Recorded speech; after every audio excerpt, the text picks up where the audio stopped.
हरे कृष्णा, राधे राधे। व्रत विधि उपाय में सभी लोगों का स्वागत करती हूँ। कैसे हैं आप सब लोग। माघ की महीना आने वाली है और 25 जनवरी 2024 से माघ स्नान शुरू हो जाएगा। 25 जनवरी 2024 ये दिन है पौष पूर्णिमा का, जिस दिन पूर्णिमा का पूजन हमें करनी है और साथ साथ में संकल्प लेके माघ स्नान शुरू करना है, जो भी स्नान शुरू करना चाहते हैं। माघ स्नान कार्तिक स्नान की जैसे ही पुण्य फलदायी होता है और सुबह सुबह ब्रह्म मुहूर्त में हमें स्नान करना चाहिए। किसी भी पवित्र नदी में स्नान करना चाहिए और अगर संभव नहीं है तो आप घर पर भी स्नान कर सकते हैं। आज इस वीडियो में माघ स्नान का संपूर्ण नियम आप लोगों से शेयर करूंगी, तो वीडियो को पूरा देखिए। और सबसे पहले देखिए, पहला नियम ये होता है कि जिस दिन पौष पूर्णिमा है उसी दिन हमें संकल्प लेके स्नान शुरू करना है। और स्नान कब तक करना है? माघी पूर्णिमा के दिन पूरे 1 महीना हमें स्नान करनी है।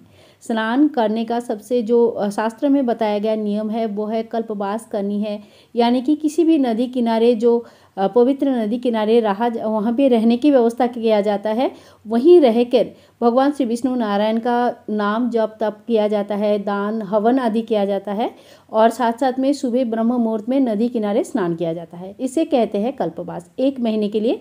इसी तरह से जो मुनि ऋषिगण होते हैं, जो संसार से थोड़े से दूर गए हैं, अपने दायित्व से थोड़ा सा दूर गए हैं, बुजुर्ग हो गए हैं, तो वो इसी तरह से कल्पवास में जाते हैं और अपना सर्वलोक के द्वारा जो रास्ता है वो एकदम क्लीन कर लेते हैं, क्लियर कर लेते हैं। जो लोग संसार के दायित्व में फंसे हुए हैं, जैसे आपके और हमारे जैसे लोग जिनके पास संसार के काफ़ी सारे दायित्व अभी भी है, तो वो घर में रह के भी माघ स्नान का संपूर्ण फल मिल सकता है उनको भी। कैसे? तो सबसे पहले एक आदत हमें डालनी है कि सुबह ब्रह्म मुहूर्त में नींद से उठना है। ब्रह्म मुहूर्त यानी कि सूर्योदय से 1.5 घंटा का पहले का जो समय होता है उसे ब्रह्म मुहूर्त कहा जाता है।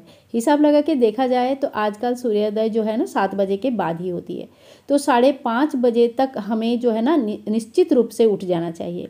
और जब भी आप स्नान कर सकते हो ब्रह्म मुहूर्त में, अगर ज़्यादा से ज़्यादा 6 बजे तक आपको स्नान कर लेना चाहिए, तो इसे माघ स्नान का समान पुण्य फल मिलेगा। अब किसी नदी में अगर हम जा नहीं सकते तो जो हमारे नहाने का जो बाल्टी है उसमें पहले गंगा जल डालिए और उसके बाद नॉर्मल जल से भर लीजिए और फिर स्नान करेंगे हर हर गंगे बोलकर, तो फिर आपको गंगा स्नान के जितना ही पुण्य फल मिलेगा। इसके अलावा आप जल में थोड़ी सी तिल मिलाकर स्नान कर सकते हैं या तुलसी दल मिलाकर स्नान कर सकते हैं, पर तुलसी दल नाला में बहाना नहीं चाहिए, इस बात का विशेष ध्यान रखना। तो ये है माघ स्नान घर में आप कैसे कर सकते हैं। इसके बाद आप मंदिर की पूजन कर लीजिए और मंदिर में दीप जरूर प्रज्वलित करिए डेली की तरह। जितना भी जैसे भी आपसे पूजन हो पाता है उस तरह से पूजन कर लीजिए। माघ के महीना भगवान श्री कृष्ण के तथा भगवान श्री विष्णु नारायण की पूजा का समय होता है, भगवान के करीब जाने का समय होता है। तो इस समय आप दान कर सकते हैं, माला जप कर सकते हैं, किसी भी मंत्र को सिद्ध कर सकते हैं, अपनी आराध्य का पूजन अर्पण कर सकते हैं। और 25 तारीख को तो गुरु पुष्प योग भी है, तो कोई भी शुभ काम शुरू करने के लिए बहुत सही माना जाता है, बहुत ही अच्छा माना जाता है।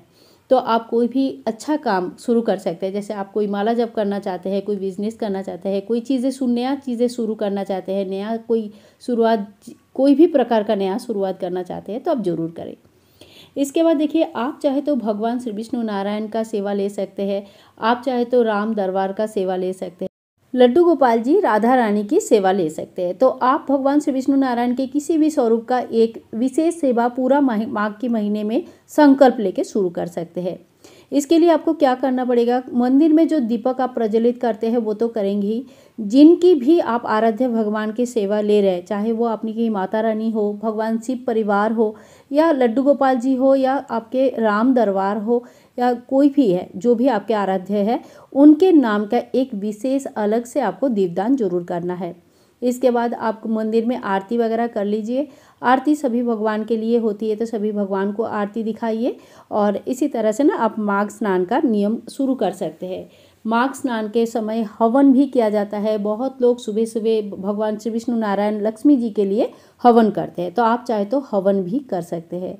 इस समय थोड़ी थोड़ी दान के लिए आप एक एक मुट्ठी कोई चीज़ दान करना चाहते हैं तो एक एक मुट्ठी करके जमा कीजिए और उद्यापन के दिए दान कर दीजिए। तो दान का भी आपको प्रतिदिन दान का जो रोज़ दान होता है ना उसका भी सुफल मिलती है। तो देखिए, आप अलग अलग तरीके से आरती करने का भी नियम ले सकते हैं, माला जप करना, कोई भी मंत्र को सिद्ध करने का नियम ले सकते हैं। तो इसी तरह से जो ना माघ स्नान किया जाता है। माघ स्नान पूरे महीने के लिए होता है और पूजा जो है ना आपको ब्रह्म मुहूर्त में या जितना हो सके सुबह सुबह ही कर लेना चाहिए। तुलसी माँ के पूजन का भी विशेष नियम आप ले सकते हैं। पूरे माघ के महीने में तुलसी माता को दीपदान का नियम भी ले सकते हैं। तो देखिए माघ स्नान जो होता है कार्तिक स्नान के समान ही पुण्य फलदायी होता है, बहुत ज़्यादा अच्छा और माना जाता है। और डेली माघ महात्म्य की एक अध्याय आपको जरूर पढ़नी चाहिए। तो इसे आप आशा करती हूँ जो आज के वीडियो में आप लोगों को संपूर्ण इन्फॉर्मेशन दे पाई हूँ माघ स्नान के बारे में।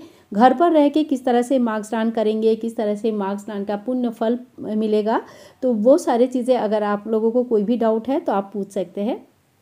हाँ, और एक क्वेश्चन रहता है पीरियड्स के टाइम पे क्या करेंगे। तो देखिए पूजा अर्चना तो इस समय नहीं होता है, आप कहीं से भी कथा सुन सकते हैं और माघ स्नान आपको कंटिन्यू रखना है, माघ स्नान नहीं बंद करना है। तो वीडियो पसंद आई तो please like share and comment. Channel को सब्सक्राइब करके रखिए ऐसे और वीडियोस के लिए। मिलते हैं नेक्स्ट वीडियो में, तब तक के लिए सभी लोगों को हरे कृष्णा, राधे राधे, जय श्री राधे।